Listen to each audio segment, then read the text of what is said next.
When I was a kid, my parents would sometimes bring me down to my aunt and uncle's place to stay for the weekend. Mainly, I'd spend time playing with my two cousins who were around the same age as me. They lived on a small farm with plenty of open space, and we could run around doing pretty much whatever we wanted. If we thought we could get away with it, the three of us would sometimes cross over to the neighboring farm about half a mile away. It had been abandoned for decades, with a scattering of derelict buildings and other structures still standing on the property, just begging to be explored. This was of course a gold mine for three adventurous young boys such as ourselves, especially after my cousins told me stories about the deaths that took place in the house. It was pretty classic fare. A man goes crazy, axe murders his entire family, hangs himself, returns every night as an angry spirit looking for new victims. Good, grisly stuff. Even at that age, I knew they were probably making it up, or at least embellishing old rumors. But seeing as how the setting lent itself so well to such tales, I allowed myself to buy into it. One afternoon, we decided to play hide and seek.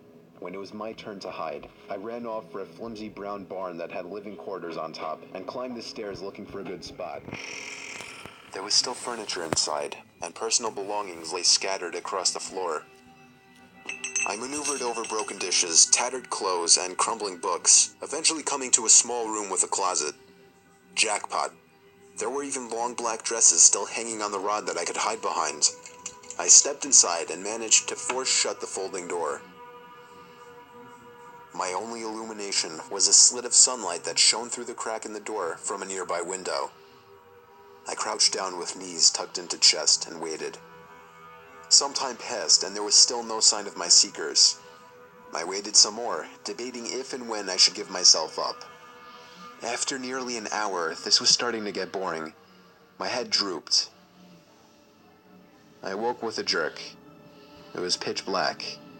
Drowsy and confused, I forgot for a minute where I was or what I had been doing. As it came back to me, the realization that it was now nighttime and that I had been abandoned here filled me with sinking dread in the pit of my stomach. I tried to get up, but a sudden cramp in my calf kept me grounded.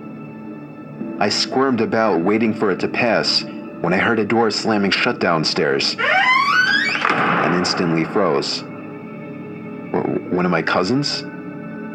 There was a brief period of silence, then footsteps at the bottom of the stairs. But not just footsteps, a thud too.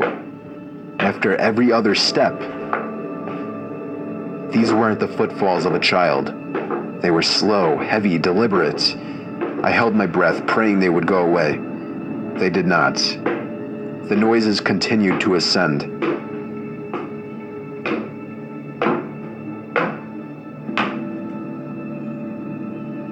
After another moment of silence, the walking resumed. This time along with a steady scraping sound, like something heavy being dragged across the floorboards. The footsteps made their way through the debris and wandered aimlessly through the various rooms. I thought I could smell something faintly putrid. The constant scrape sent cold shivers coursing down my arms and back. My worst fears were realized when the steps reached the bedroom doorway. They got closer and closer and finally stopped directly in front of the closet door.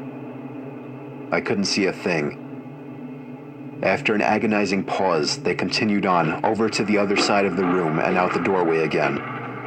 They faded away down the hallway. I waited for what seemed like an eternity. There were no more sounds now, and I was trying to build up enough courage to open the door and flee. Three things happened simultaneously just then. I was bombarded with a smell I can only describe as fresh roadkill.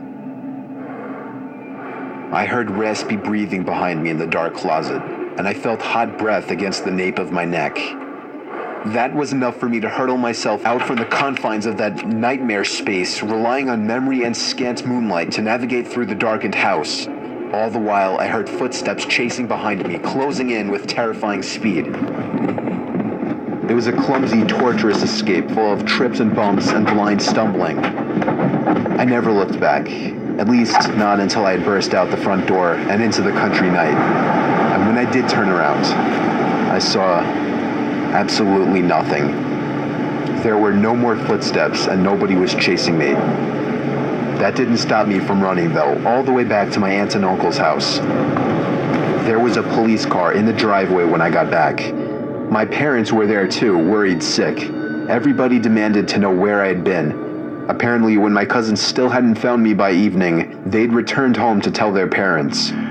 Eventually, the police were called in and informed me that they had already scoured every building on the farm. The insinuation that I was lying about my whereabouts didn't go unnoticed. None of it made any sense. It wasn't until years later that one of my cousins filled in a final piece of the story. He and his brothers had spent hours searching for me like they said, but the part they didn't tell anyone was that they thought they spotted me in the window of the bedroom I was hiding in. And when they got closer, they saw that it wasn't me. A young boy neither of them recognized was smiling and waving down at them and gesturing for them to come upstairs. That's when they ran back home. All of this while I slept in the closet.